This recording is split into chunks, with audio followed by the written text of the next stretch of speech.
নবীজি আরো বলেছেন, শেষ জামানা বা আখিরুজ জামান বা কিয়ামতের আলামত হচ্ছে মানুষ পিতা মাতাকে সম্মান করবে না। পিতা আর মা এই দুইজন যে সম্মানের পাত্র, এই বোধটাই মানুষের উঠে যাবে।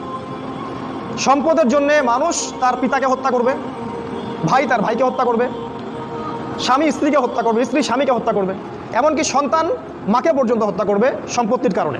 আর পিতা মাতার সাথে দাস দাসীর মতো আচরণ করা হবে। নবী সাল্লাল্লাহু আলাইহি ওয়াসাল্লাম বলেছেন, কিয়ামতের অন্যতম নিদর্শন হচ্ছে যে সমাজের বেশিরভাগ মানুষ সুদের সাথে জড়িত হয়ে যাবে। ইচ্ছায় হোক আর অনিচ্ছায় হোক, হয় ব্যক্তি সুদ খাবে, না হলে সুদ দিবে, না হলে সাক্ষী থাকবে, না হলে লিখে রাখবে। আর আমাদের নবী মুহাম্মদ সাল্লাল্লাহু আলাইহি ওয়াসাল্লাম এই চার শ্রেণীর মানুষকে সমানভাবে অভিশাপ দিয়েছেন। তিনি বলেছেন, আমি মুহাম্মদ সাল্লাল্লাহু আলাইহি ওয়াসাল্লাম আপনার নবী, তিনি বলেছেন যে আমি চার শ্রেণীর মানুষকে অভিশাপ দিয়ে গেলাম। এক শ্রেণী হচ্ছে যে সুদ খায়,